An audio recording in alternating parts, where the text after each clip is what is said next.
আসসালামু আলাইকুম। এটিএন বাংলা সংবাদে সবাইকে স্বাগত জানাচ্ছি আমি অনামিকা হাসান পুনম। শুরুতেই সংবাদ শিরোনাম। হাইকোর্টের রায়ে আপিল বিভাগের 1 মাসের স্থিতাবস্থা। মুক্তিযোদ্ধা কোটা বাতিলের পরিপত্র বহাল। আন্দোলনরত শিক্ষার্থীদের ক্লাসে ফেরার আহ্বান। কোটার স্থায়ী সমাধান না হওয়া পর্যন্ত আন্দোলন চালিয়ে যাবার ঘোষণা শিক্ষার্থীদের। বিক্ষোভ অবরোধে রাজধানীর জনজীবন অচল, দিনভর চরম ভোগান্তিতে নগরবাসী। বাংলাদেশের উন্নয়ন অভিযাত্রায় চীনের সহযোগিতা অব্যাহত থাকবে জানালেন প্রেসিডেন্ট শি জিনপিং। 21টি সমঝোতার স্মারক এবং 7টি ঘোষণাপত্র সই। সর্বোচ্চ আদালতের সিদ্ধান্তই আওয়ামী লীগের অবস্থান জানালেন ওবায়দুল কাদের। শিক্ষার্থীদের ধৈর্য ধরার আহ্বান।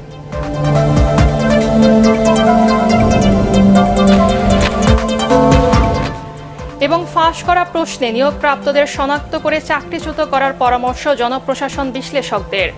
গডফাদারদেরও আইনের আওতায় আনার দাবি। শুনছিলেন সংবাদ শিরোনাম। এছাড়াও সংবাদে থাকছে দেশের টেলিভিশন শিল্পের অজানা তথ্য নিয়ে বিশেষ প্রতিবেদন।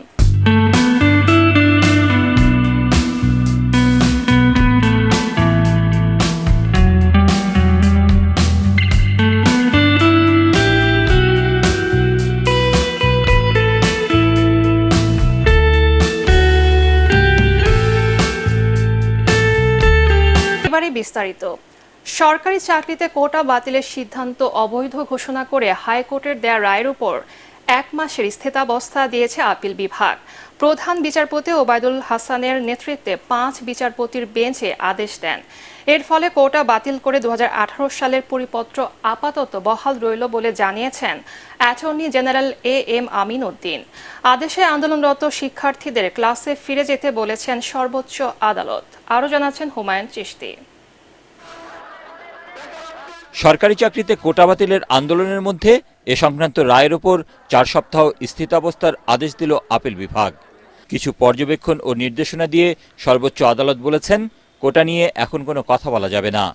হাইকোর্টের পূর্ণাঙ্গ রায় প্রকাশের পর আপিল বিভাগ আবারও বিষয়টি শুনবেন। আইনজীবীরা জানান, সাবজেক্ট ম্যাটারে স্থিতাবস্থা জারি করায় কোটা বাতিলের 2018 সালের পরিপত্র কার্যকর থাকবে। স্থিতাবস্থার পরে দাঁড়ালো হাইকোর্টের জাজমেন্টও স্থগিত থাকবে এবং যে প্রজ্ঞাপনটা বাতিল করা হয়েছে সেই প্রজ্ঞাপনটাও স্থগিত থাকবে, বাতিল থাকবে। তার মানে হচ্ছে 18 সাল থেকে যেভাবে নিয়োগ প্রক্রিয়া চলে আসছিল সেই নিয়োগ প্রক্রিয়া চলতে থাকবে। 18 সাল থেকে বাতিল যেভাবে ছিল বাতিল থাকবে। মাননীয় প্রধান বিচারপতি এটিও বলেছেন যে ওনারা কিন্তু এটাকে সংশোধন করে একটা সংস্কারমূলক নির্দেশনা দিতে পারবেন অথবা আরো হাই পাওয়ার কমিটি গঠন, যে কোনো ভাবে অ্যাপিলেট ডিভিশন নির্দেশনা দিতে পারবেন এবং বিষয়টি যেহেতু আদালতে আসছে, এখন আদালতের সিদ্ধান্তই চূড়ান্ত সিদ্ধান্ত হবে। আদেশের সাথে 3টি পর্যবেক্ষণ ও নির্দেশনা দেন আপিল বিভাগ। আন্দোলনরত শিক্ষার্থীদের ক্লাসে ফিরে যেতে বলেছেন আদালত। শিক্ষক ও শিক্ষা প্রতিষ্ঠানের প্রধানদের আহ্বান জানান শিক্ষার্থীদের বুঝিয়ে ক্লাসে ফিরিয়ে নেয়ার।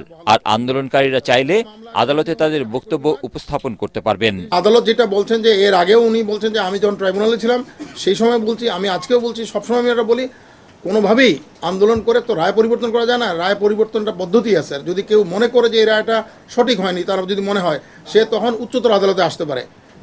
এবং আদালত বলছেন যে যারা আন্দোলন করছেন তারা যদি মনে করেন, তারা অবশ্যই তাদের কথা বলার জন্য এই মামলায় এসে পক্ষ হয়ে মামলায় কথা বলতে পারবেন।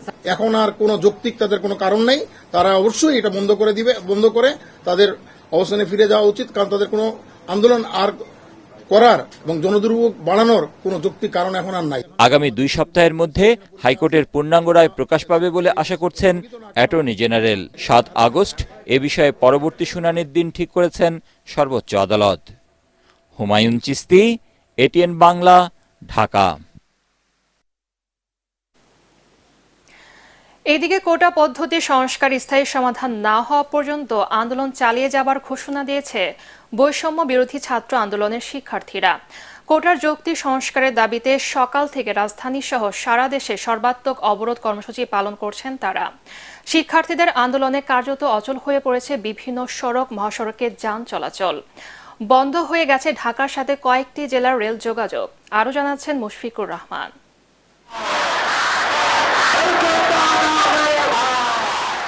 কোটার যৌক্তিক সংস্কারের দাবিতে সারা দেশে বিক্ষোভ কর্মসূচি পালন করছে বৈষম্য বিরোধী ছাত্র আন্দোলনের শিক্ষার্থীরা।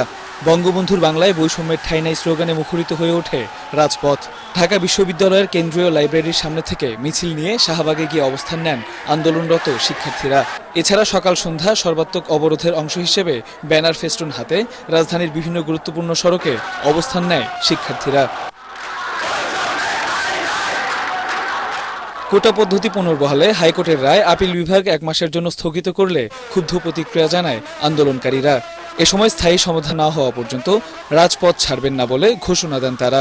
যতদিন পর্যন্ত নির্বাহী বিভাগ আমাদের দাবি দাওয়াগুলো মেনে নিয়ে তারা বলতেছে ক্লাসরুমে ফিরতে, ততদিন পর্যন্ত আমরা ক্লাসরুমে ফিরবো না। কমিশন গঠন করুক, তারা সংসদে বিল পাস করুক এবং আমাদের এক দফা দাবি মেনে নিক। নির্বাহী বিভাগ যদি আমাদেরকে এই কমিটমেন্টই করে যে তারা একটি কমিশন গঠন করবে, সকল স্টেক হোল্ডারদের সমন্বয়ে কোটার একটি যৌক্তিক সংস্কার করবে, তাহলেই আমরা অ্যাকচুয়ালি রাজপথ থেকে চলে যাব। একই দাবিতে ঢাকা আরিচা মহাসড়ক অবরোধ করে বিক্ষোভ করেছে জাহাঙ্গীরনগর বিশ্ববিদ্যালয়ের আন্দোলনরত শিক্ষার্থীরা। সকাল 10:30 থেকে মহাসড়ক অবরোধ করেন তারা।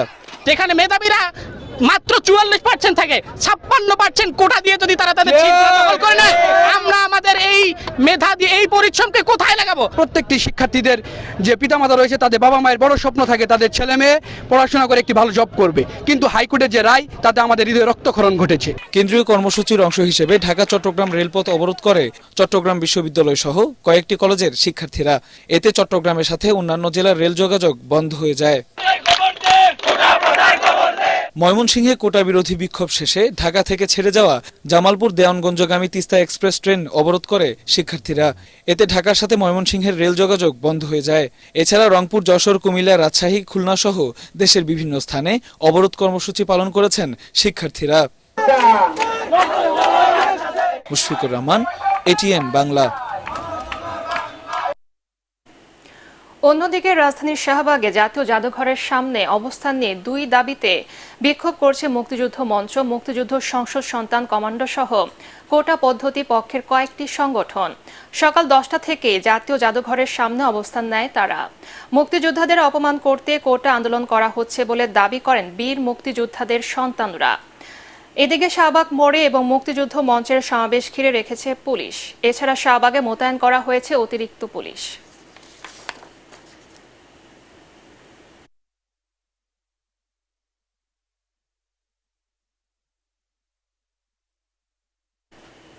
কোটা আন্দোলনকারীদের অবরোধে দিনভর রাজধানী জুড়ে সৃষ্টি হয় তীব্র যানজট। দিনভর চরম দুর্ভোগে পড়ে সাধারণ মানুষ।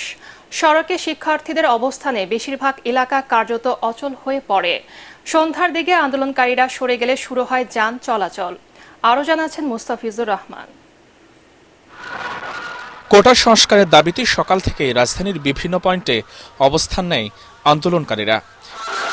এতে থমকে যায় গাড়ির চাকা, ফলে অচল হয়ে পড়ে রাজধানীর বেশিরভাগ এলাকা। কাকরাইল, মৌচাক, কাউরানবাজার সহ অনেক সড়কে দেখা যায় সারি সারি দাঁড়িয়ে থাকা গাড়ি। ঘন্টার পর ঘন্টা বন্ধ থাকে যান চলাচল। হেঁটে চলাচল করতে দেখা যায় নগরবাসীকে।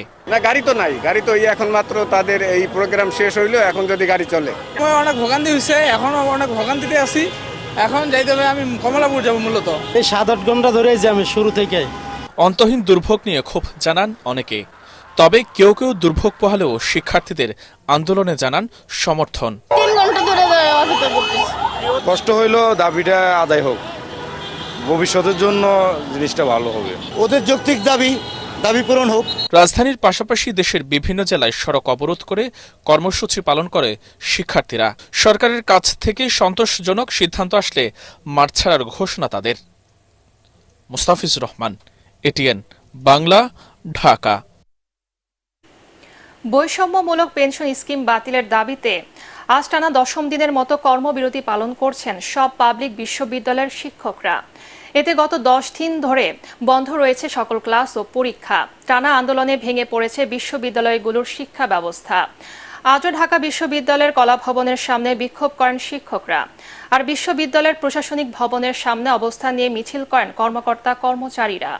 পেনশন স্কিল প্রত্যয় বাতিল না করা পর্যন্ত কর্মবিরতি অব্যাহত রাখার কথা জানান তারা।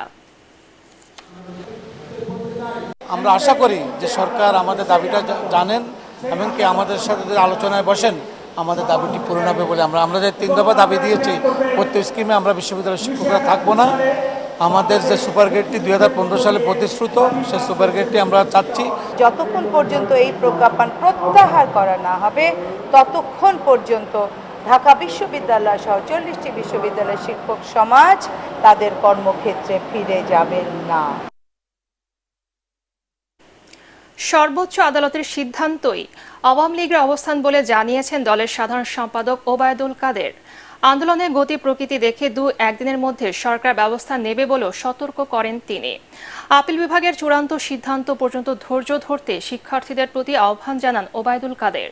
এদিকে স্বরাষ্ট্রমন্ত্রী বলেন, কোটার বিষয়টি আদালতের সিদ্ধান্তের উপর নির্ভর করছে।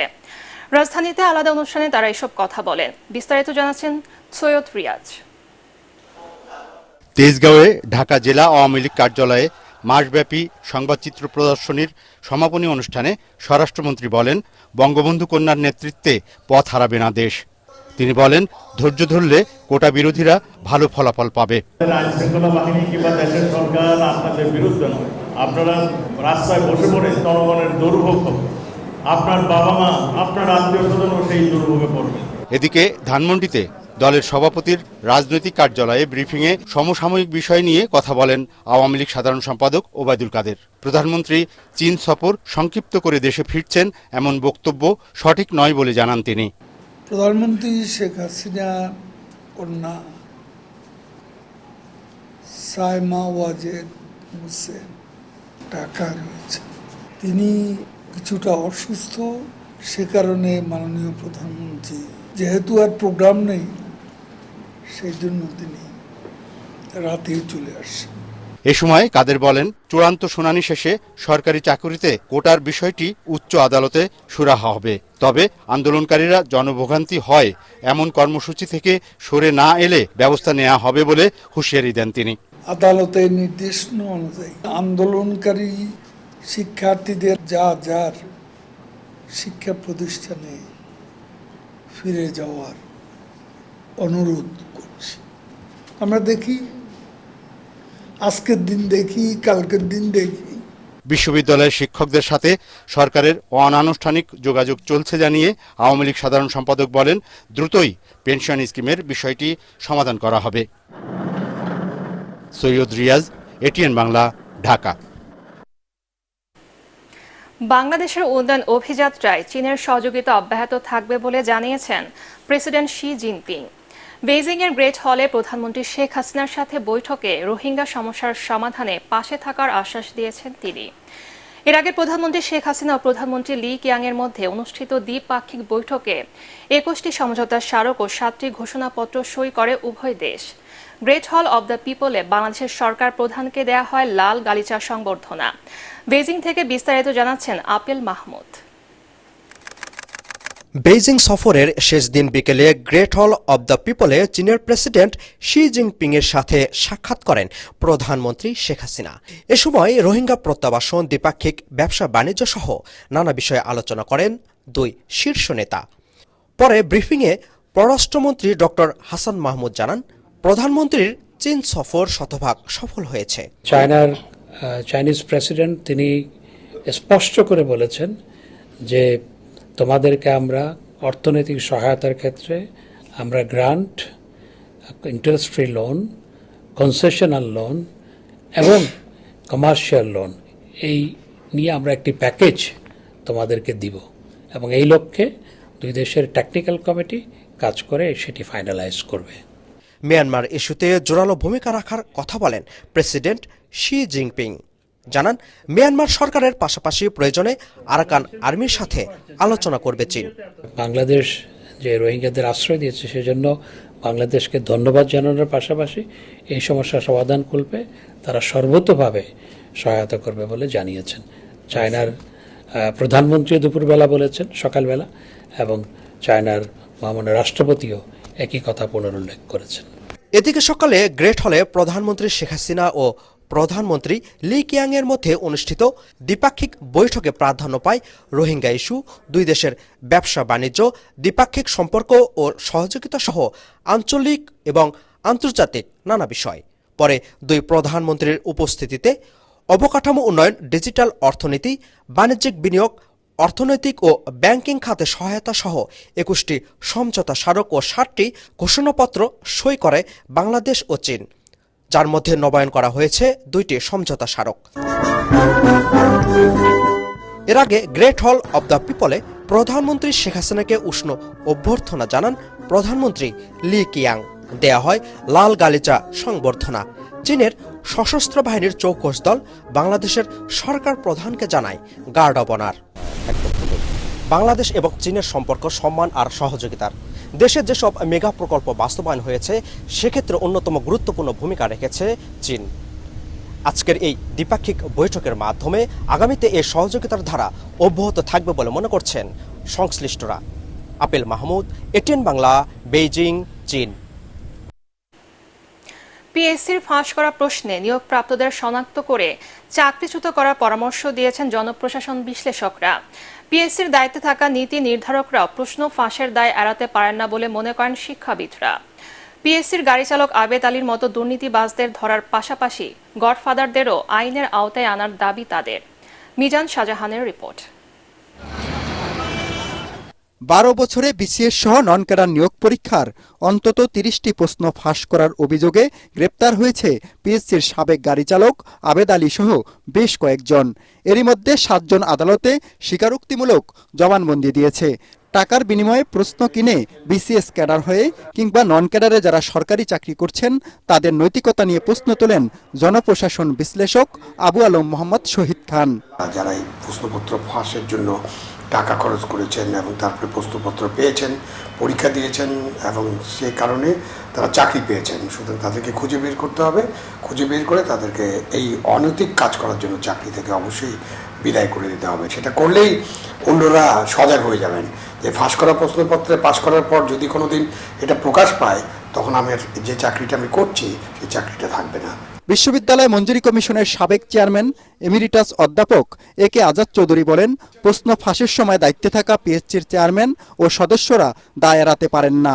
তারা সরাসরি সম্পৃক্ত ছিল সেটা প্রমাণ করা যাবে না, কিন্তু তারই ডেপুটি বা তারই ড্রাইভার, তারই লোকজন, তারই সাবঅর্ডিনেট, তার নামটা ইউজ করুক বা না করুক আমরা বুঝতে পারি আকার ইঙ্গিতে হয়তো ইউজ করেছে, তাদেরকে আমি পানিশমেন্ট দিতে পারবো না, কিন্তু তাদেরকে চিহ্নিত করা যাবে দায়িত্ব এবং কর্তব্য অবহেলার দায়। তাদেরকে চিহ্নিত করা যাবে যে পানিশমেন্ট বা অ্যাকশন না নেওয়ার দায়। বিশ্লেষকদের মতে রাজনৈতিক অভিলাষ থেকেই গাড়ি চালক কিংবা অফিস সহকারী থেকে কোটিপতি হওয়ার স্বপ্ন দেখেন আবেদ আলীরা। এসব দুর্নীতিবাজের শনাক্তে আইন শৃঙ্খলা রক্ষাকারী বাহিনীর গণমাধ্যমের দিকে তাকিয়ে না থেকে গোয়েন্দা নজরদারি বাড়ানো উচিত বলে মনে করেন তারা। আমাদের যে ইন্টেলিজেন্স ডিপার্টমেন্টগুলো আছে তারাও হয়তো এটার খোঁজ খবর রাখতে পারতেন, কিন্তু কেন রাখেননি এটা তারা ভালোভাবে বলতে পারবে। মিজান শাহজাহান, এটিএন বাংলা, ঢাকা। নিজেদের দুর্নীতি অপকর্ম ঢাকতে সরকার নানা ইস্যু বানিয়ে জনগণের নজর ভিন্ন দিকে নিতে চায় বলে অভিযোগ করেছেন বিএনপির সিনিয়র যুগ্ম মহাসচিব রুহুল কবির রিজভী।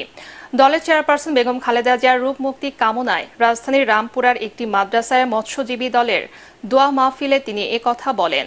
তার দাবি, সরকার খালেদা জিয়াকে সুচিকিৎসা বঞ্চিত করে দুনিয়া থেকে সরিয়ে দিতে চাইছে। কখনো আমরা দেখেছি আজিজ কাণ্ড, কখনো দেখছি বেনজির কাণ্ড, কখনো দেখছি পিএসসির ড্রাইভারের কাণ্ড, কখনো দেখছি রাজস্ব দপ্তরের ঊর্ধ্বতন কর্মকর্তা মতিউরের কাণ্ড। একের পর এক কাণ্ড আমরা দেখে যাচ্ছি।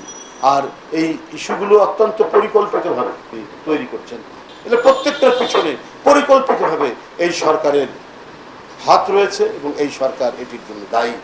অর্থাৎ তুমি এই দিকে তাকাও, আমি কি করছি তার দিকে তাকলে না। প্রাপ্তি অপ্রাপ্তি আর নানা চড়াই উতরাইয়ের মধ্য দিয়ে 27 পেরিয়ে 28 বছরে পদার্পণ করতে যাচ্ছে দেশের প্রথম satellite television channel ATN Bangla. আগামী 15 জুলাই এটিএন বাংলার প্রতিষ্ঠা বার্ষিকীর প্রারম্ভে এটিএন বাংলা ও এটিএন নিউজের চেয়ারম্যান ডক্টর মাহফুজুর রহমান এবং চ্যানেল আয়ের ব্যবস্থাপনা পরিচালক ফরিদুর রেজা সাগর তুলে ধরেন দেশের টেলিভিশন শিল্পের অজানা তথ্য। হাসান আহমেদ চৌধুরী কিরণের উপস্থাপনায় শুভরাত্রি অনুষ্ঠানে তারা বেসরকারি স্যাটেলাইট টেলিভিশন বাঁচাতে পে চ্যানেল করার উপর গুরুত্ব আরোপ করেন। বিস্তারিত জানাচ্ছেন শফিকুল ইসলাম শামীম।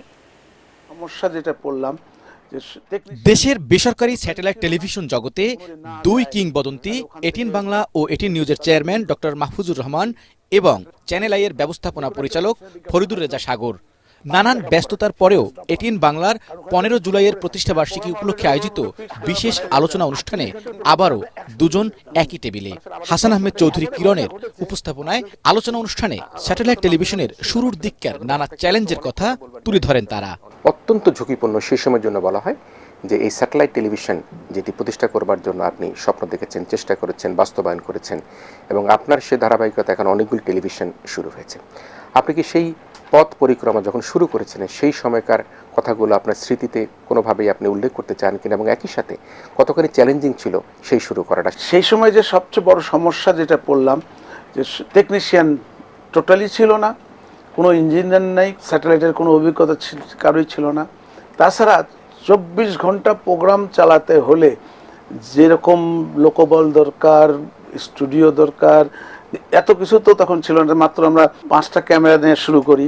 সাগর ভাইকে ধন্যবাদ জানাই যে উনারা এগিয়ে আসলেন, ইমপ্রেস টেলিফিল্ম উনারাই একমাত্র তখন প্রথম বাংলাদেশের এই শুরু করে নাটক টাটক বানায় বিভিন্ন না, তখন বিটিভিতেই ওনারা মেনলি দিতেন, মানে প্যাকেজ প্রোগ্রাম প্রথম ইমপ্রেস টেলিফিল্ম শুরু করে। সংবাদটা তো আগের দিন পড়ে দিল, পরের দিন ফুটেজগুলো মানে ছবিগুলো দেখানো হচ্ছে পরের দিন, এইভাবে কাটাতে হয়েছে। বিশেষ দিন হলে আগের টেপ পাঠাতে হয়েছে, বুঝে চিনতে পাঠাতে হয়েছে। বিশেষ করে বিজ্ঞাপনের ক্ষেত্রে একটা সমস্যা আমরা ফেস করতাম যে কোনো একটা প্রতিষ্ঠানের বিজ্ঞাপনে হয়তো 5 টাকা কম, এই ধরনের একটা বিজ্ঞাপন জানা যে আগামী 15 তারিখ মধ্যে 5 টাকা কম, তো 16 তারিখেই ওই বিজ্ঞাপনটা আর যাবে না। আচ্ছা, এটা খুবই কঠিন ছিল, মানে সেটাকে স্টপ করাটা। অনুষ্ঠানের সঞ্চালক হাসান আহমেদ চৌধুরী কিরণের এক প্রশ্নের জবাবে ডক্টর মাহফুজুর রহমান এবং ফরিদুর রেজা সাগর বলেন, ওয়েব সিরিজ সহ ডিজিটাল প্ল্যাটফর্মের কন্টেন্টের কথা মাথায় রেখে মানসম্মত অনুষ্ঠান নির্মাণ করতে হবে। পাশাপাশি অতীতের মতো ভবিষ্যতেও বস্তুনিষ্ঠ সংবাদ প্রচারের অঙ্গীকার করেন এই দুই গণমাধ্যম ব্যক্তিত্ব।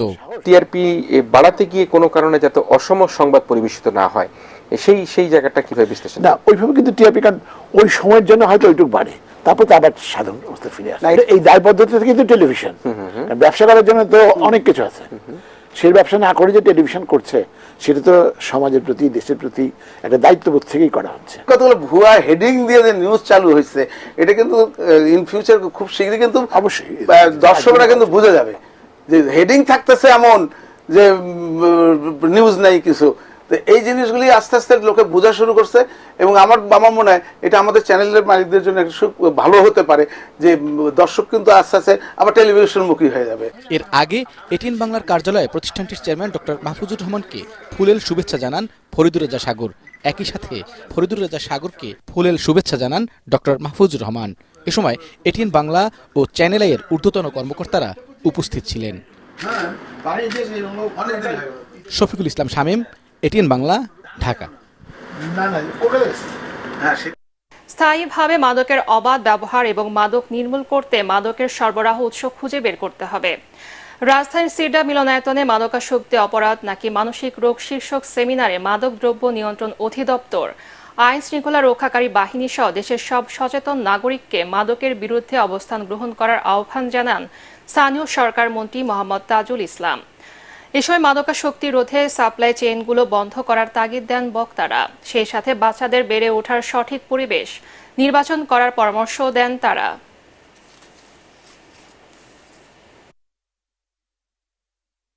আমার কমিটমেন্ট রিকোয়ার, এই কমিটমেন্টটা আমি নিই, আপনি নেন, সবাই নেন, সমাজের মধ্যে সচেতনতা সৃষ্টি করেন। সমাজের পরিবর্তনের জন্য আমরা সবাই মিলে একসাথে কাজ করলে আমরা কিন্তু একটা পরিবর্তনের স্বপ্ন দেখতে পারি এবং সেই স্বপ্নটা হয়তো এক্ষুনি পূরণ না হোক, কিন্তু সময়ের ব্যবধানে হবে। ডেঙ্গু নিধনের সরকারি অফিসের পাশাপাশি শিক্ষার প্রতিষ্ঠানগুলোতেও বিশেষ মশক নিধন কার্যক্রম অব্যাহত থাকবে বলে জানিয়েছেন ঢাকা দক্ষিণ সিটি কর্পোরেশনের মেয়র ব্যারিস্টার শেখ ফজলে নূর তাপস। রাজধানী টিকাটুলিতে শেরেবাংলা বালিকা উচ্চ বিদ্যালয়ে পরিষ্কার পরিচ্ছন্নতা ও মশক নিধন অভিযানে তিনি এসব কথা বলেন। মেয়র আরও বলেন, সিটি কর্পোরেশনে থাকা যে কোনো প্রতিষ্ঠানকে ডেঙ্গু নিধনের সব ধরনের সহায়তা করা হবে। যেসব ভূমিদস্যু কর্পোরেশনের জমি দখল করে রেখেছে তাদের বিরুদ্ধে ব্যবস্থা গ্রহণ করা হচ্ছে বলেও জানান মেয়র ব্যারিস্টার তাপস।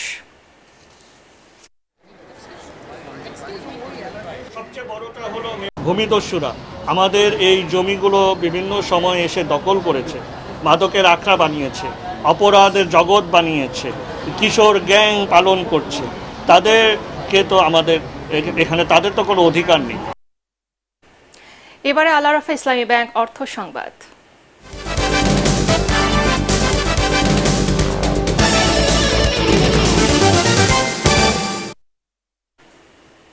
বিশ্বমানের ইলেকট্রিক্যাল ও ইলেকট্রনিক্স পণ্য মানুষের দোরগোড়ায় পৌঁছে দিতে জয়পুরহাটের আক্কেলপুরের ডাকবাংলো সংলগ্ন মেইন রোডে যাত্রা শুরু করেছে দেশের ইলেকট্রনিক্স জায়ান্ট ওয়ালটনের এক্সক্লুসিভ পরিবেশক শোরুম আপন এন্টারপ্রাইজ।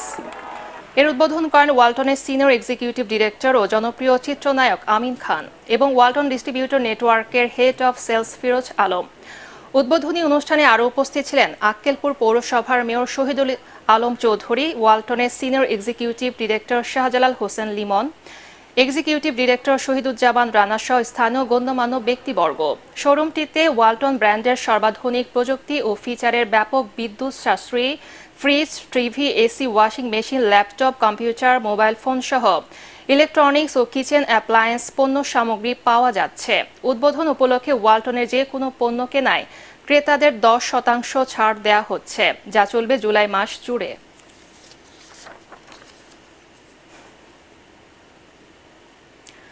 যশোর অনুষ্ঠিত হচ্ছে খুলনা বিভাগীয় গ্রাহক সচেতনতা সপ্তাহ 2024।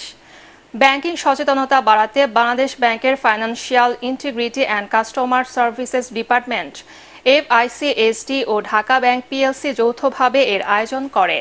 উদ্বোধনী অনুষ্ঠানে প্রধান অতিথি ছিলেন বাংলাদেশ ব্যাংকের খুলনা কার্যালয়ের নির্বাহী পরিচালক SM হাসান রেজা।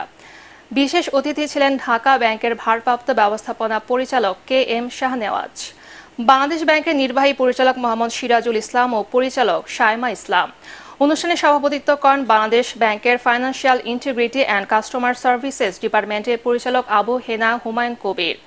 এছাড়াও বাংলাদেশ ব্যাংক ও ঢাকা ব্যাংকের প্রধান কার্যালয় সহ খুলনা কার্যালয়ের ঊর্ধ্বতন কর্মকর্তা, ঢাকা ব্যাংকের খুলনা বিভাগের গ্রাহকরা অনুষ্ঠানে উপস্থিত ছিলেন।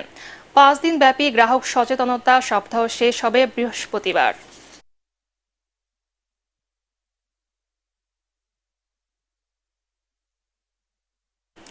এবার আন্তর্জাতিক সংবাদ।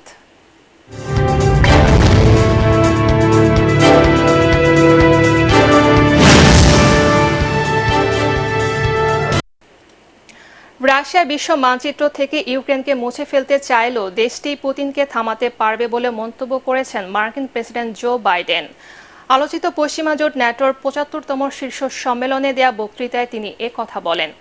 তবে রুশ আক্রমণে দিশেহারা ইউক্রেনের প্রেসিডেন্ট জেলেনস্কি মস্কোর আগ্রাসন মোকাবেলায় যুক্তরাষ্ট্রসহ পশ্চিমা দেশগুলোর বর্তমান ভূমিকায় ক্ষুব্ধ। আরও জানাচ্ছেন শরীফুল ইসলাম। 1949 সালে ওয়াশিংটন ডিসির রোনাল্ড রিগান ইনস্টিটিউটেই যাত্রা শুরু হয়েছিল the North Atlantic Treaty Organization ন্যাটোর। 75 বছর পূর্তি উপলক্ষে সেখানেই জোটের সম্মেলনে ভাষণ দেন মার্কিন প্রেসিডেন্ট জো বাইডেন। দাবি করেন ন্যাটো আগের চেয়ে এখন শক্তিশালী। ডোনাল্ড ট্রাম্পের প্রচ্ছন্ন এক হুমকির জবাব দিয়ে তিনি বলেন, আগামী কয়েক মাসের মধ্যে ইউক্রেনে আরও সামরিক সরঞ্জাম পাঠাবে যুক্তরাষ্ট্র। আমরা ইউক্রেনের পাশে দাঁড়াতে বৈশ্বিক জোট করেছি।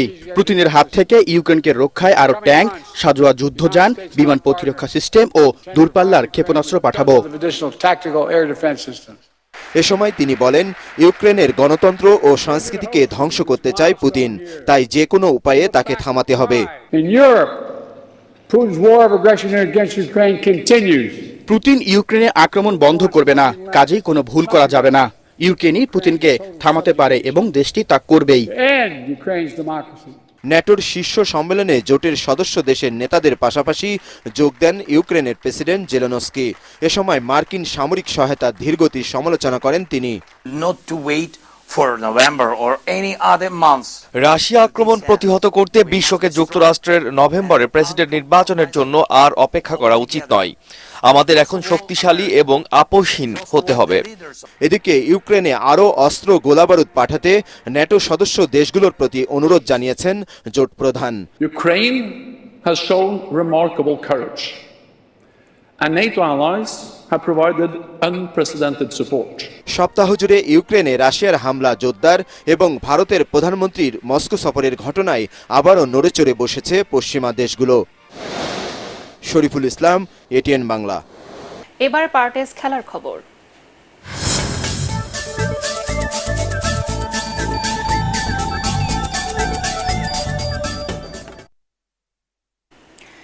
দেশের ভবিষ্যৎ ক্রিকেটারদের বড় মঞ্চে খেলার সুযোগ তৈরি করে দেওয়ার লক্ষ্য নিয়ে শনিবার অস্ট্রেলিয়ার ডারউইনে যাচ্ছে বাংলাদেশ হাই পারফরম্যান্স দল।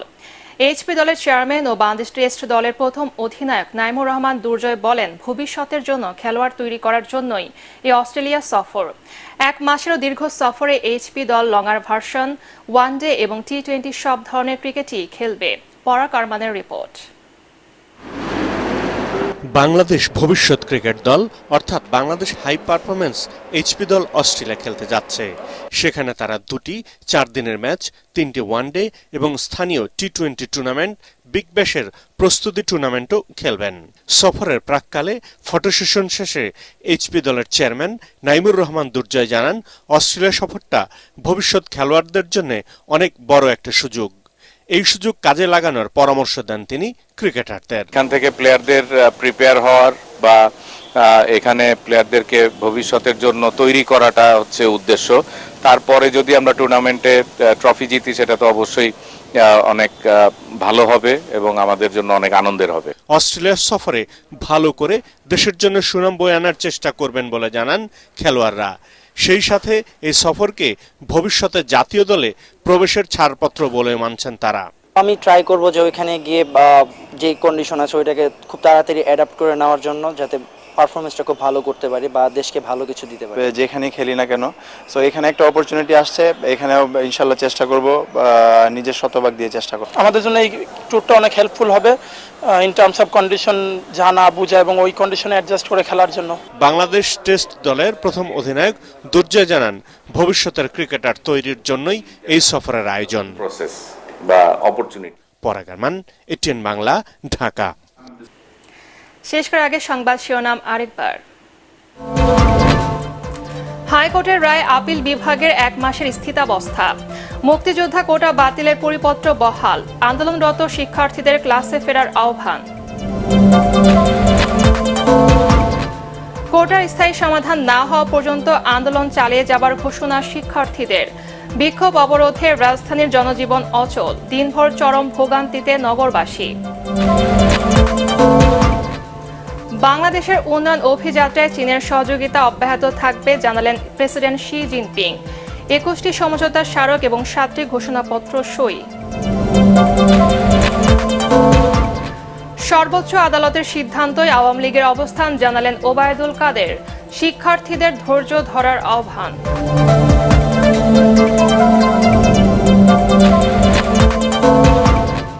এবং ফাঁস করা প্রশ্নে নিয়োগপ্রাপ্তদের শনাক্ত করে চাকরিচ্যুত করার পরামর্শ জনপ্রশাসন বিশ্লেষকদের। গডফাদারদেরও আইনের আওতায় আনার দাবি। পরবর্তী সংবাদ দেখার আমন্ত্রণ জানিয়ে এখনকার মতো শেষ করছি। এটিএন বাংলার সংবাদ ইউটিউবে দেখতে ব্রাউজ করুন youtube/ATN বাংলা নিউজ। ধন্যবাদ সবাইকে।